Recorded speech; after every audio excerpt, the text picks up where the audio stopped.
Good morning. Welcome to today's episode of The VUU. Today we will be talking about minister, religious educator, power dynamics. And our guest is Meagan Henry. And before we introduce her and talk to her, let's go to our regulars. And I'm in Seattle. Hi, I'm Joanna Fontaine Crawford, and I am here in Austin, Texas.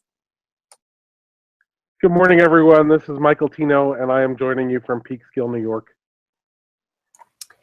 Hello, everyone. This is Terri Burnor. I am in St. Paul, Minnesota. I will be live tweeting during our episode using the hashtag #TheVUU, VUU. Hope you join the conversation. And I think I forgot to say I'm Aisha Hauser. So if I did, I am Aisha Hauser. And Meagan Henry serves on the Liberal Religious Educators Association board as the professional concerns portfolio, and that includes training good officers. So Meagan, I would like for you to introduce yourself, say where you are, and a little bit about what good officers are, because one of the things we'll be talking about is how LREDA trains their good officers, and how we understand the Unitarian Universalist Ministers Association trains their good officers, and the difference. So Meagan. Thanks, Aisha. Thank you, everyone. It's my pleasure to be here. So honored to be invited into this discussion. Yes, my name is Meagan Henry. I'm located in Brooklyn, New York, and I'm actually finishing up my 3rd year of my term on the LREDA Board, and I've been serving with the portfolio that we actually changed the name from Professional Concerns to Professional Support.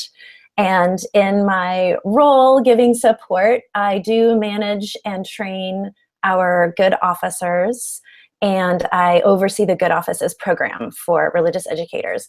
I also am in contact with all of our LREDA chapter leadership teams in terms of support. So I have those 2 pieces are the main pieces of my portfolio. And yeah, so after 3 years, I've learned a lot, and I've just am really thankful for the opportunity to open this discussion to a wider group of folks to talk about some of the things that do seem to come up very regularly. So I was trained as a good officer for the first time last fall with you. And one of the things that struck me, and one of the reasons why I was trained, is we kind of took a pulse and realized that for the last 2 years, we hadn't had a religious educator of color as part of our good offices folks. So I thought it was an excellent training, and we not only talked about power dynamics, but also conflict between, or challenges, conflict that arise between both the religious educator and the minister, religious educator and RE counsel, and many. So let's talk a little bit about what you have lifted up as the most helpful part of the basics of the training, based on what you hear from religious educators. Sure, yeah. So I should probably explain. Hold on 1 second. Maybe define what good officer is first. Thank you, Michael. Yeah. Yeah, a little bit more about what a good officer is. So in our professional association, which supports religious educators, it's a membership organization of religious educators, ministers, UUA staff from around the continent. We are a continental organization, so we have members from Canada as well. And good officers are trained, experienced religious educators, and in some cases also ministers, who are there for our members to consult with when they run into sticky situations or they have questions about how to handle things that are coming up in their congregations or in their work. So for example, when I was a brand new full-time lifespan religious educator, moved up from Knoxville to Virginia, working in a larger congregation, and my minister was resigned. And I'd only been there for about 3 months. And I was new to lifespan work. I'd been a youth ministry professional before. So what I did was I luckily was a member of LREDA, because the amazing interim Barbara Stoddard, who had preceded me, had set me up to become a member of LREDA, to do all these trainings. Like, it was just really wonderful. So I knew to call a good officer, and I did. I called a good officer and I said, what do I do with my, the minister is resigning? under duress. There is not there's potential division in the congregation. How do I talk to the children? What do I do? And so this good officer, who also is a religious educator and a minister, talked me through and gave me some suggestions based on her experience. So it could be something like that, or it could be like my RE counsel and I are having a disagreement and I need to talk it through. What are some good ways to handle this conflict? Because conflict isn't always bad. It definitely happens. How do we work through conflict? We have these productive outcomes. So that's what I do. Well, things that I have encountered. I think that the biggest thing that comes to good officers as a concern with religious educators that often doesn't end well is the fact that many religious educators are in systems in their congregations where they don't have a very much of a voice, authority, and power. And it's often they are supervised by the primary supervisor of all of the staff, who is oftentimes is the senior minister or the minister of the congregation. And many congregations no longer have personnel committees or HR committees. And I understand that for many folks, the reason that those went away was actually to protect the staff. That was a lot of the understanding of why, like, maybe these are volunteer committees and people don't really know what they're doing, and we need to have the staff protected and in a professional environment. Yes, so one of the things then that has happened is that if a religious educator or any other staff member for that matter comes into conflict with their supervisor, who often happens to be the minister, and they are not able to resolve that conflict on their own, there's often no recourse, nowhere for them to go to get help. And that, depending on the people involved, it can often and has been leading to a lot of resignations and firings of religious educators. So we're really seeing a need for a way to figure out how to work through some of these dynamics and create some positive systems for collaboration and ministry teams that are sharing power in ways differently. Maybe this is where we as Unitarian Universalists can be leaders in a countercultural movement to establish new ways of sharing power and working on collaborative teams. Or maybe we can adopt some old ways that we've forgotten about. And I think it should be pointed out too that the UU Ministers Association, the UUMA, which is the Professional Association of Ministers, also has good officers. And ministers are expected to use those good officers sometimes in similar ways to what you described, Meagan. But mostly, good officers in the minister world get called in when there's either a conflict between or among ministers, or when there's a conflict between the minister and the congregation. And good officers come in and you know, a minister might say, you know, my board and I are not seeing eye to eye. Can you come in and help us work that out, for example? Or there's a conflict with the congregation and it might be headed towards a resignation of a minister. And so good officers come in and help that out too.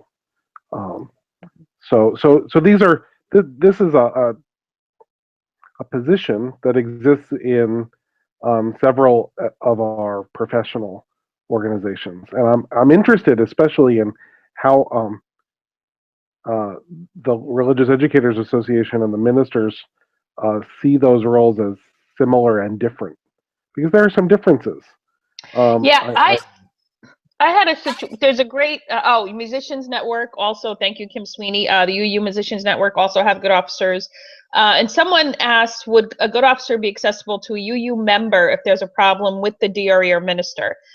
Now, what I'm going to speak to is something that happened to me where I was working with two ministers, and there was severe tension. One of them actually yelled at me, and I knew, because part of what I was experiencing was a diminishing of my role, because that's what I was feeling. So I contacted a UUMA good officer, because I said, okay, I don't think either of these ministers are going to listen to a non-ordained person.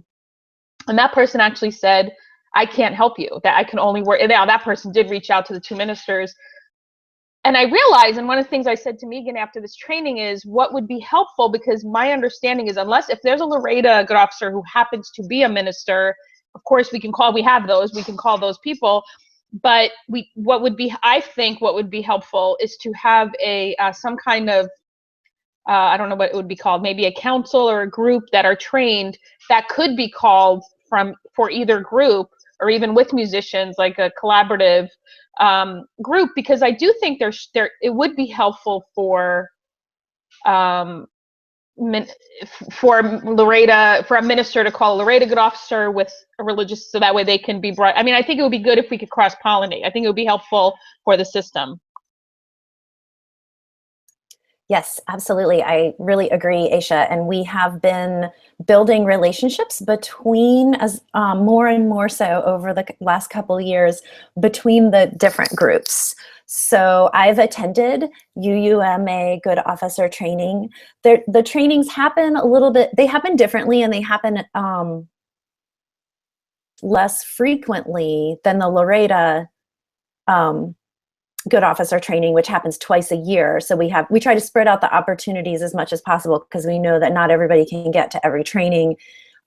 We've also started doing more online gathering using Zoom, so that the good officers can be seeing one another face to face more frequently, and opening up communication, so that, I mean, there is definitely obviously needs for confidentiality in these situations. However, I think that one of the downfalls of confidentiality becomes secrets, and that secrecy becomes a culture, or problems occurring that we're not talking about because of confidentiality. So I do hope that the continued building relationship between UUMA, LREDA, UUMN, good offices, that keeps happening. And I think that it will, because we've started the groundwork there. Also, the UU AMP, the membership professionals, and the administrators professional group has also, they are working towards having good offices as well. Might be breaking up a little bit. Let me see if I can do something about that. So I want to go to a dramatic example of this, because I think that number one, it's a legitimate issue, but it's also something that I think kind of points to how power differentials can harm the church. What are the policies for a religious educator if you suspect that there is ministerial misconduct going on? Wow. Meagan maybe can speak to that. I have not, in my case, the issue I had with with the minister I was working with, I could have really said there was misconduct and how abusive she was to me, but I was actually afraid to do that because it would have hurt my career. So Meagan, can you speak more to that? Because that's what I've heard from religious educators. Well, and I also want to kind of to take the conflict that is directly between a DRE and a minister for a second, take that aside and say, okay, so the situation is you suspect that the minister is doing something inappropriate with an adult member of the congregation, right? So, because I think that this shows that this is the thing of, okay, this isn't about the DRE, but this is something that's hurting the congregation. And as ministers, this is a conversation we've been having for a long time about what do we do if we suspect this of another minister? Are there guidelines for the DRE? We do not, there are not guidelines for the DRE for what to do in this situation. We call the UUA, we call our regional, we find out who we should talk to. I think that office at the UUA called, blanking, what is it called? Misconduct. So as far as I know, the only recourse or the only path that we have is to do something that anyone else would do, which is to contact that office, the Office of Ministerial Misconduct, person who holds that portfolio, to report it. And potentially putting your job at risk. Absolutely. It is very, yes. And so there's, there are no protections in place for that kind of thing. I mean, I guess you could call it whistleblowing. You know, there's nothing for a staff member. And honestly, it would, I think that it would be very frowned upon for someone who to, you know, call a staff person in the congregation to do something like that. There's not, I guess it's the, there's the Office of Misconduct, there's the Ethics and Safety. So it's something that we need to figure out. How can we create systems that enable folks to do this in a way that's not going to damage their careers? Yeah. We don't really have a good way. Okay, so here's the problem, the challenge, the reality of how there are institutional protections for our ordained clergy. Now, there's very, very good reasons for that, and I feel like the pendulum has swung so far. I don't know of any DRE, if we know there, I mean, it would have to genuinely be egregious. Frankly, way more than an affair, because a religious educator who needs their job, they know they're going to put themselves at risk with the regional staff, with the UUA. Hopefully that's going to start changing with how much folks are talking about power dynamics. But the system we have in place, I mean, think about last year's Berry Street lecture with Gail Seavey. Ministers were treated badly who tried to whistleblow, and there are protections for ministers. So I don't know how that would, I mean, I hear that, I think ideally in a world where we can hold each other accountable in love, even now with the, you know, white supremacy conversation, I've had white ministers say, well, you're just calling people out. And I said, actually, I don't know that holding people accountable or holding ourselves and our faith accountable is calling people out. So there is a resistance I have experienced by some ministers for anyone other than their peer, their colleague minister, or another ordained person to say anything. So I would actually like to hear from you and Michael about what you think that would look like and what your experiences have been. Well, you know, it goes to back to what Meagan was saying about secrecy and cultures of secrecy. And then a viewer actually participated in the live tweet conversation by saying secrecy is the culture of oppression. And it really is. And I recommend to people, if you haven't read Gail Seavey's Berry Street lecture from last year, which talked about the lasting repercussions of ministerial misconduct, to read that. She was very bold in her truth telling about ministerial misconduct and its lasting repercussions. But part of the reason why it has lasting repercussions is because of the secrecy. Because anyone who comes forward to say anything about it is shut down. And when it's someone who is in a staff position, a religious educator, for example, they can be shut down by being fired or having their professional reputation tarnished, because that's part of the power differential here, right? So if you like need your job to eat or like have housing, for example, there's extra pressure on you not to come forward and say anything. Well, let me throw this in. Do we have a clear understanding about what the difference is between privacy and secrecy? Because like the issue of personnel matters is definitely a big part of this. We don't, you know, sometimes we have to explain to congregants, no, we're not going to make the the yearly evaluation, something public for all the members of the church to see. That's not fair to do to the staff member. So where's the line? I mean, obviously ministerial misconduct, pretty easy to peg that one, but where's the line between secrecy and privacy? I wonder if it's about the nature of, it's a secret if it depends on who it's protecting, would be my interpretation.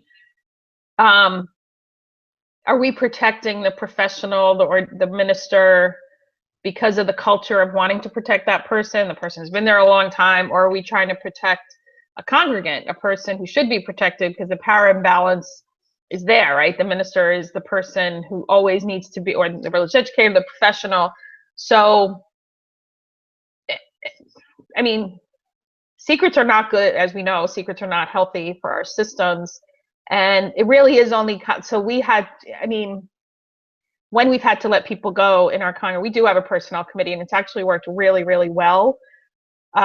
We say to people, we've kept it confidential to protect the person who had to go.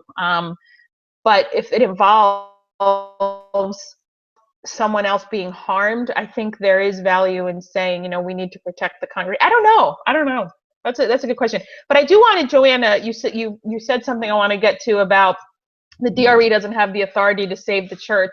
And you're right about that, but whose authority is it to save the church? I mean, if there's a symbiotic relationship with a minister who's maybe not healthy for the church or the board, I mean, that's an interesting question. Like, what is saving the church mean, and who genuinely does have that authority? And I think that's an interesting question to explore.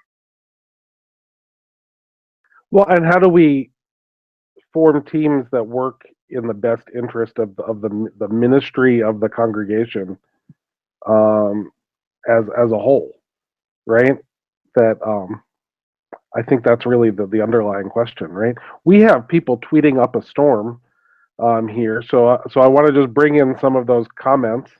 Liz Roper let us know that there are many religious educators who have actually expressed fear for their jobs over insisting on participating in the white supremacy teach-in, but have been warned not to talk about that publicly.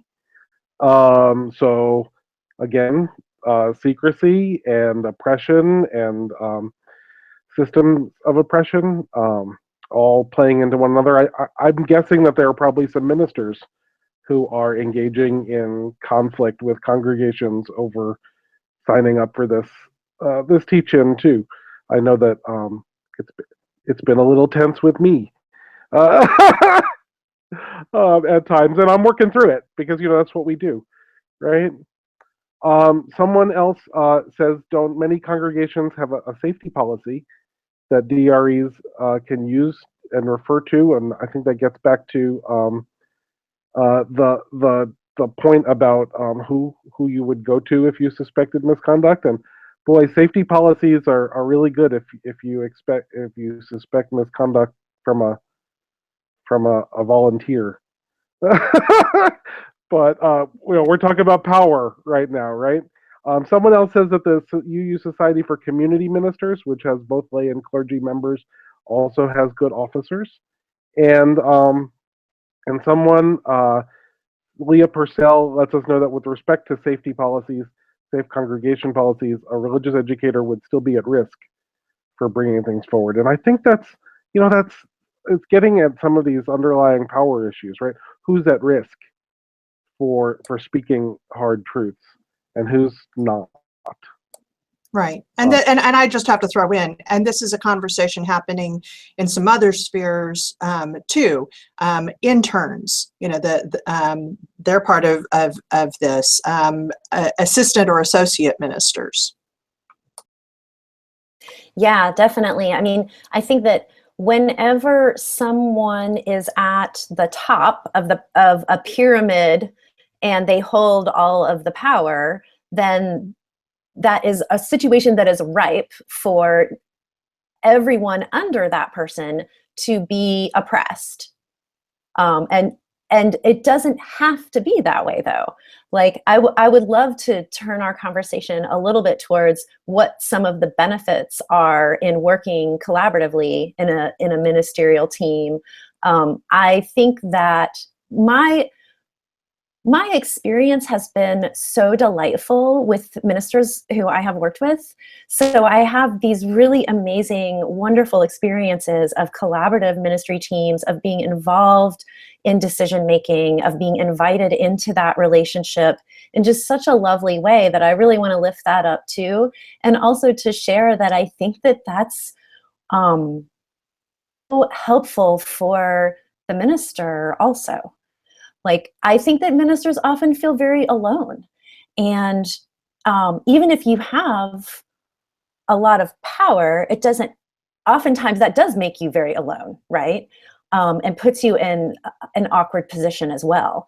And so I want to suggest that working in collaborative teams where there is some power sharing and there are healthy covenants that are between those staff teams, so that the covenant is not used in a way to silence, but so that the covenant is used in a way to authentically call ourselves into right relationship over and over again with some humility, then those kinds of relationships create these amazing teams, these amazing ministerial teams and worship teams and then the whole congregation benefits. I mean, this is who we are serving, right? We are here to serve these people and this faith. And we are part of it, but we are a part of it in a different way. And we are leaders.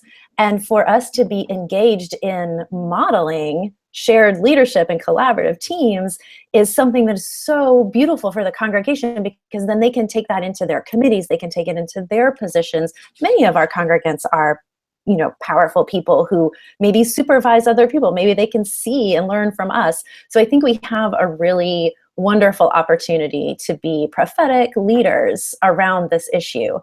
And I see it happening. And so I want to encourage those who are doing it like this, in this collaborative way, to speak up and to talk about that and to talk about the benefits of it. Because other maybe ministers or leaders or whoever it is that doesn't have that kind of relationship to explore it further when they see how powerful it is and it's how beneficial it is for everyone.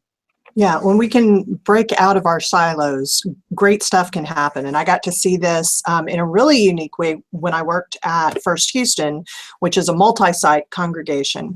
And so back when I was there, the senior minister, Daniel O'Connell, would have a meeting, or we would have a meeting every week with all of the ministers and with the DRE who was there at the main location. And part of what we would be doing is whichever minister was going to be in the pulpit that Sunday would already have their sermon ready, and everyone, including the DRE, would look over it, give suggestions, argue at certain points about it, and it wound up with this really good product. And then the religious education was all a part of that as well. So it can happen, and exciting, creative things can happen.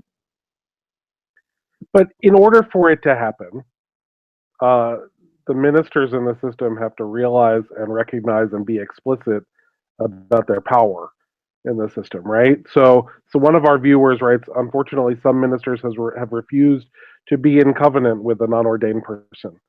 And to me, that's like one of the most un-Unitarian Universalist things I've read in a long time. And, that's kind of the point, right? That we have to be in covenant with one another, right? So I know that Tracy Brenneman, who's the religious educator I work with, who gave me permission to talk about our working relationship today, so I'm not speaking like out of turn or talking about her.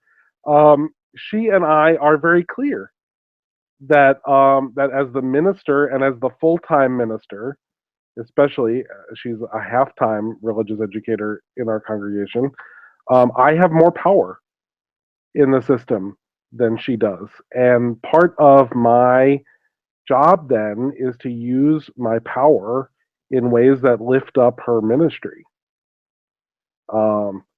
Right? And if we weren't explicit about that, then there'd be a problem.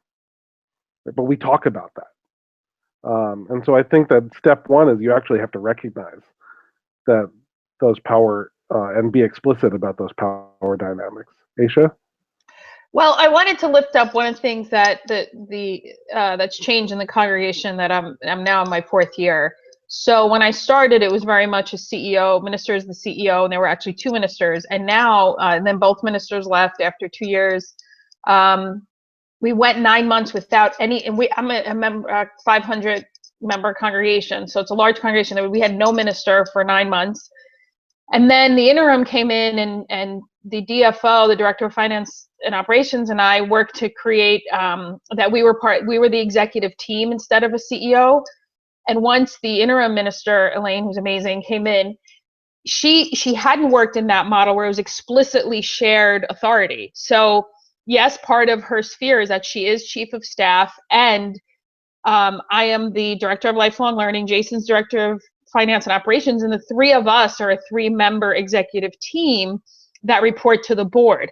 And so it's been an interesting model because there's 2 other congregations that I know that do it, Beacon in Summit, New Jersey, and Jefferson, Eric Wickstrom and Christina Rivera's church in Virginia, and Leah Derlin-Jones, where it's an explicit model of shared authority. And one of the questions we get is, well, what happens? Where does the buck stop? And so my answer is, because we're so used to this Eurocentric patriarchal model that the buck has to stop with one person, I said, well, it depends. Elaine is not going to, overrule something on lifelong learning. If I have something going on with RE, that's going to be my sphere. I'm not going to overrule an operations decision, and neither is she. And I am not going to overrule, for lack of a better word, something having to do with worship or staff. So we have really discussed and worked through, still are working through, we're going to do a workshop on this at GA, how to explicitly change the dynamic of why does it have to be one person? And it has, and like you said, Meagan, it is takes pressure off the minister. And Elaine Peirce is her name. She has spoken about this. I also recommend Salsa, Soul, and Spirit. It's a book about multicultural leadership dynamics, or different ways of doing leadership. I think it'll serve us. The other thing about a minister refusing to covenant with non-ordained people, how is that person serving a church? Because as soon as you're called to a congregation, you're covenanting with a whole group of non-ordained people. So that already is a lot of red flags that any ordained person would, because then it's not about not covenanting with a non-ordained person. You just don't want to covenant with another professional who isn't. That's the dark side of how we've lifted up ordained clergy, is that we've almost, in some cases, I think some ministers see themselves as God rather than a person. And then that's been part of the difficulty. It's not just power, it's this almost a God complex that how dare you in any way. I've been around, okay. It's a fascinating dynamic, and it's not one that is serving our faith well, because we don't sell heaven or hell. That's not our thing. I know that we have UU Christians, but in general, our theology is not about saying anyone who is ordained is necessarily closer to God. It is, certainly folks who have a different connection to theology, certainly. However, for our theology doesn't say that person's somehow going to get me a ticket to the, heaven. So I think that's something that's important to talk about.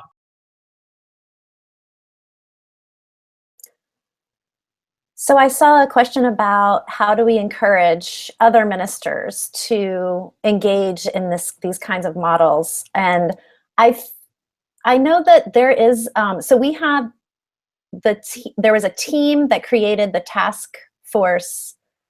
It was a task force that made a report on shared ministry. And then there was another task force after that to look at resources for how to create collaborative leadership teams.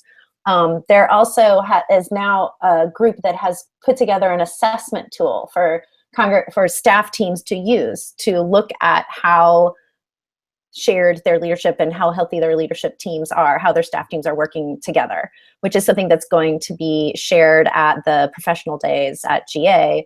I think that, we can't, there needs to be some sort of cultural shift from what you're talking about, Aisha, and I think that part of it is,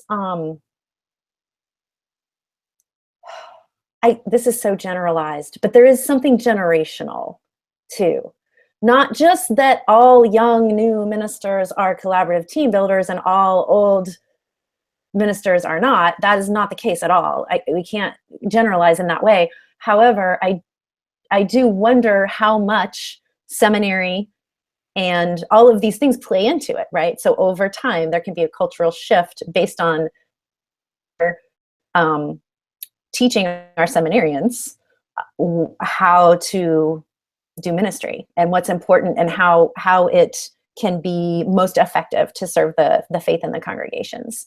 And I work with a seminarian student who's been doing her field education study from Union Seminary here. And I have, this is something that we talk about. So we have supervisory meetings and we talk about what's different about this team, this collaborative teamwork model. And I think that over time we can make changes, but that doesn't help the people who are in these situations right now, who are struggling, who are seeing inequities bearing out in their own employment situations when our congregations are fighting for justice outside of the congregation and saying we need fair employment practices for other people, but then not looking at the inside and what's happening in our own houses of worship and congregational systems. And maybe I'm an old minister at this point, having been in this for 10 years now.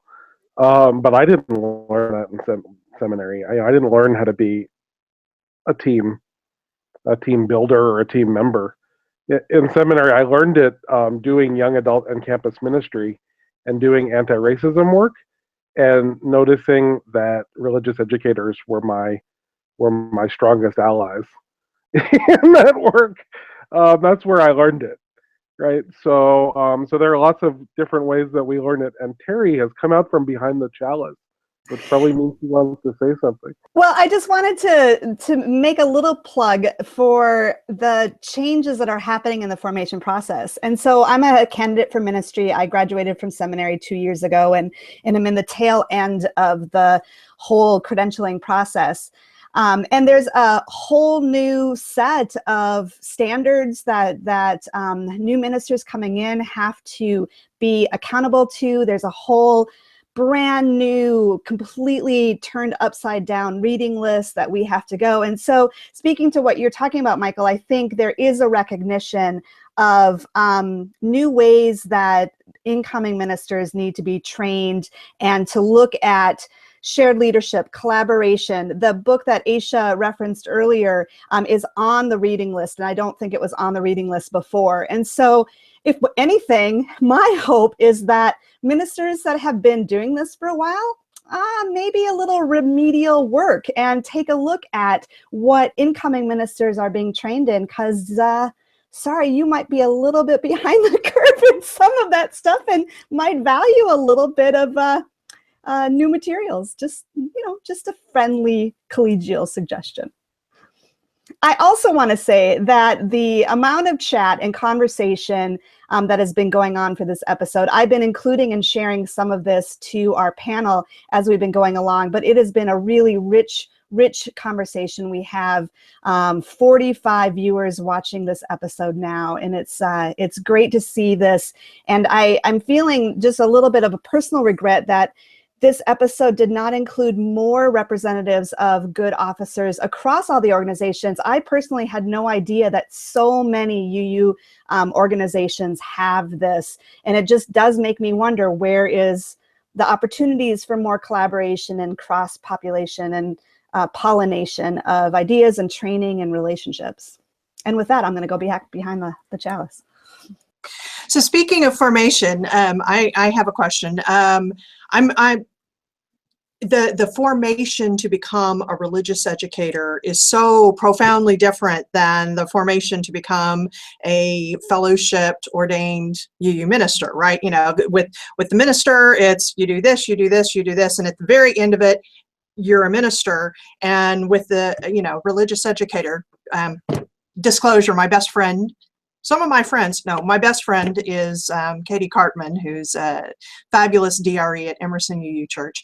But her formation was you become a DRE, and then we'll figure out the rest of it, right? so at Live Oak, something that we've been doing, we've done with a couple of folks, is we have tried to create a formation program for people who want to become DREs. And it's kind of been custom to the people who were involved. With one person, it was more about discernment. The other one, though, just kind of happened. There was a member of a neighboring UU church, and the minister called me up and said, this is someone who is interested in exploring whether she might want to be a DRE and, you know, kind of try it out. And so she came in and as DRE intern, and was fabulous and is now hired at a third UU church. Are there any sort of formation programs that people are talking about or doing?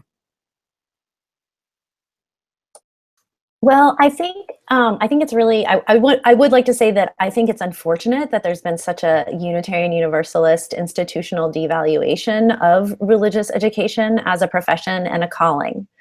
I think that we need our ministers to help us with this and to understand the value of what it is to have a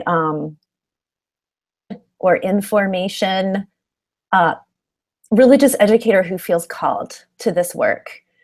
And who is not going to have everyone come up to them and say, so when are you going to become a minister? Yeah, that's a what pet peeve happens. of someone I know. Yeah, no, that's exactly what happens. As soon as we are very good at our job as religious educators, we are encouraged to become ministers. And for many of us, that is a really important path, because that's how we get paid to do the work that we're doing in a more fairly compensated way. So I don't blame any religious educator who feels the call to go that direction for many reasons, being there, you know, as an important piece of the life transition, like a recognized, acknowledged person who is part of the life transitions within the life of a congregation and families and everything. So I'm invited to be a part of child dedications and baby blessings. Not all religious educators are, right? If I wasn't invited to be a part of those, I would become a minister so that I could do that, right? So there's all these reasons why these kinds of disparities occur. But partially, I think because education is a feminized profession, like education of children and youth in our society, that means that in many cases, that was like religious educators have been treated is falling into a patriarchal, hierarchical system that is very Western, and we're living in it.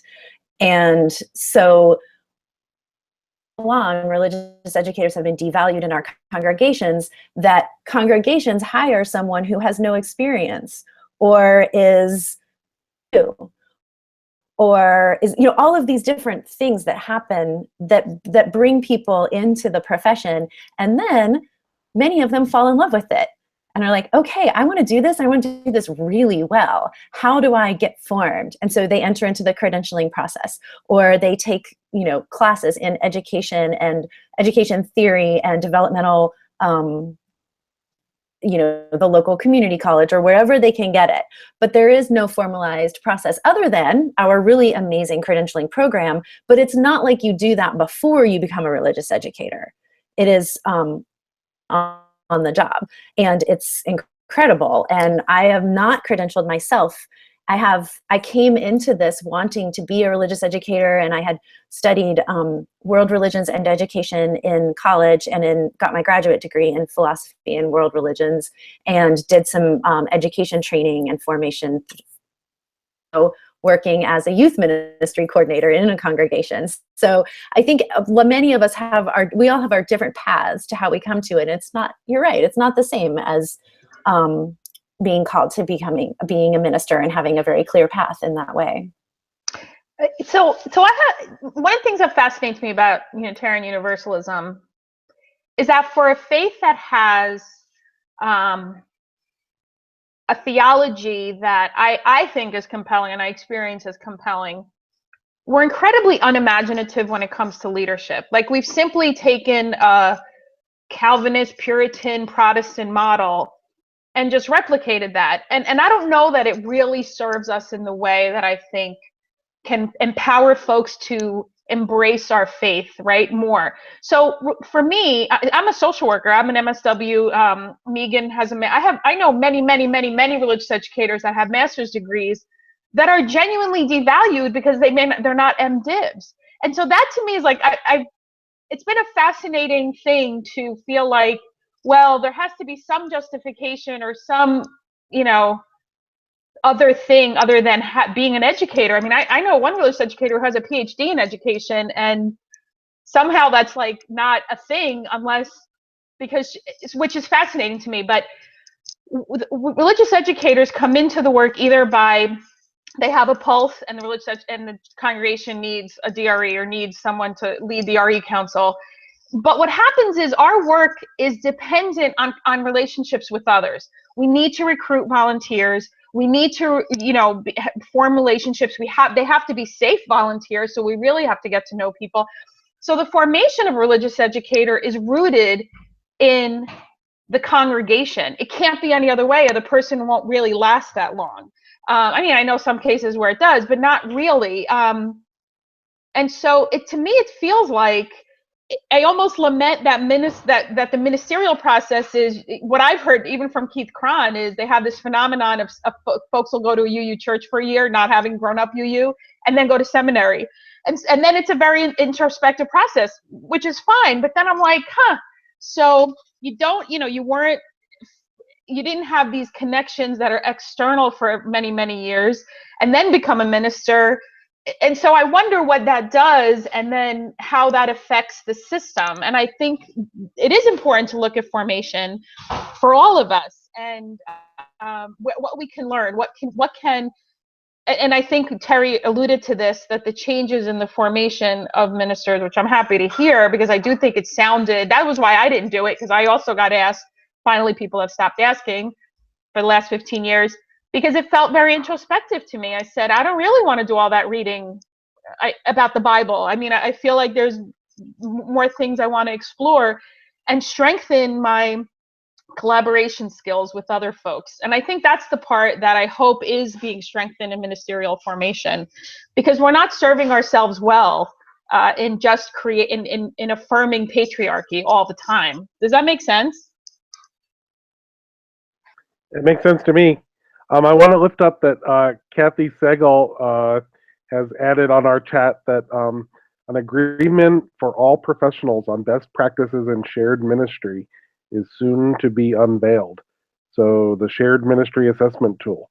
So when we talk about that remedial education that that some of us need on how to do this teamwork, it seems like our professional associations are actually working on this. Meagan, did you want to say something about that?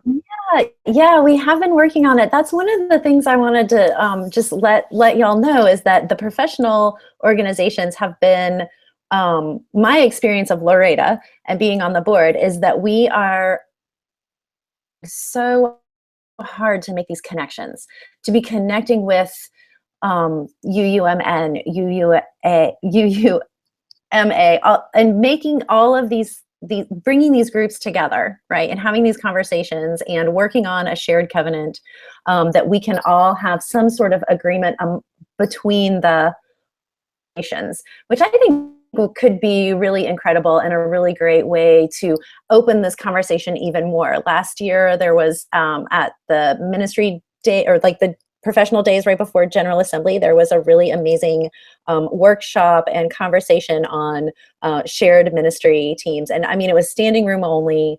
There were ministers, religious educators, musicians, administrators, membership professionals, and it was really opened it up so that people were recognizing the need for this kind of work, and that will be, some of that will be continued at the professional day this year. So yes, your associations are working hard on these things, and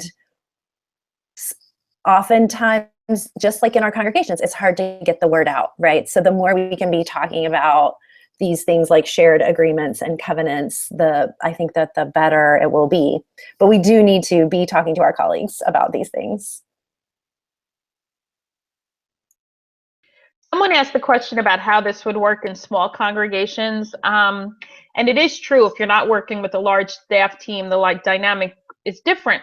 And even in a small congregation, I imagine a minister still needs to work collaboratively with the lay leadership. So the collaborative model is still important to lift up, I think, even with lay leadership, because you still need to have, one person isn't going to run even a 50, 60, 70 member church. So that's what I'm thinking. And it's about empowering each other to embrace this faith and live it out in the world. What do you guys think? Well, as someone who serves a roughly 120 adult member congregation, I fit into that small congregation category, and I think that small congregations are places where we can be experimenting with some of these new models and thinking about them. I think part of the challenge in the small congregation is that people are often part-time. In very small part-time ministers, and in congregations the size of the one I serve, I'm full-time. I'm the only full-time staff person at the congregation, and the religious educator I work with, Tracy, is half-time, and nobody else works more than 3 hours a week. After Tracy, we have no administrator. So in some ways, that's a challenge. And in some ways, it's an opportunity, because Tracy and I are the ministry staff team, right? We are the team. And if I didn't see Tracy as part of the team that does ministry in the congregation, I'd be all by myself. It'd be me and the 3 hour a week bookkeeper, and so there's more of an opportunity there. Yeah, too.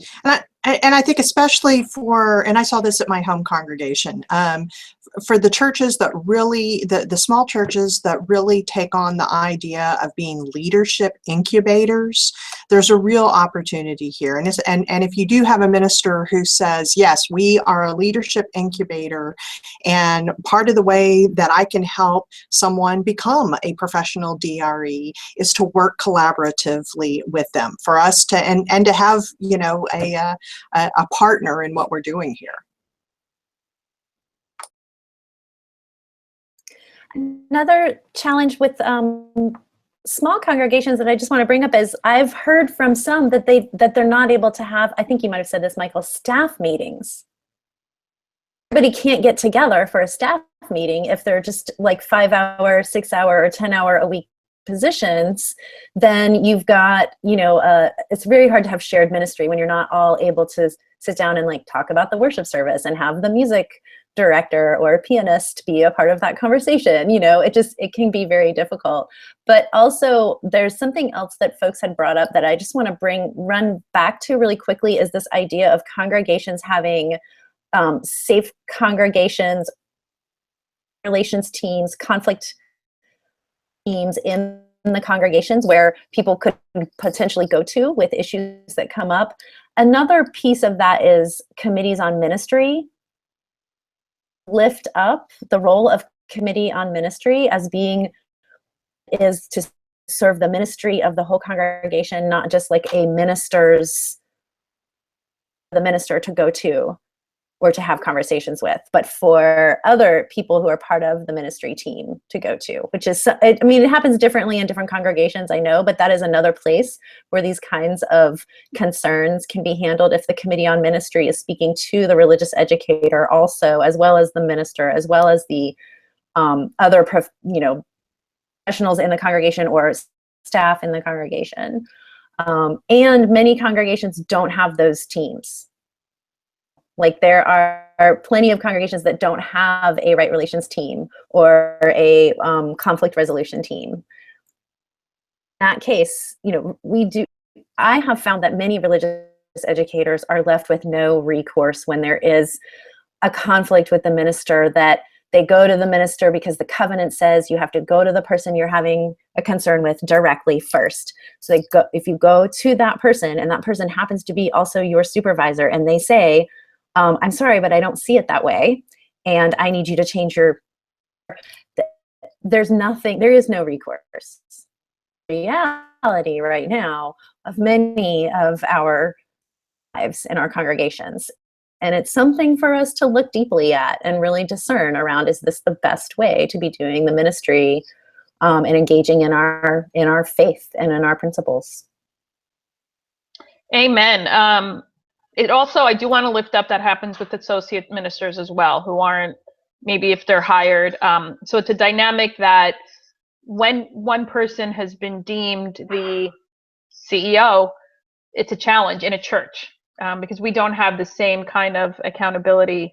I do want to say that Marta Valentin pointed out that having part-timers work as a team is even more important, because otherwise they feel like they're on their own. But that is something to look at, the importance of having however the system can support teamwork and it's important for our society, right? Because that's also starting to break down. This has been an excellent show. We've had many viewers, and thank you, Meagan. Thank you, Joanna. Thank you, Michael and Terri. Next week, it is already at the top of the hour. Do you want to say final thoughts before I say goodbye, Joanna, Michael, Meagan? No? Okay. Next week is Michael Crumpler, who joins us from the UUA to discuss his journey and his calling to LGBTQ and social justice. So thank you all very much, and I will see you next week. Thank you.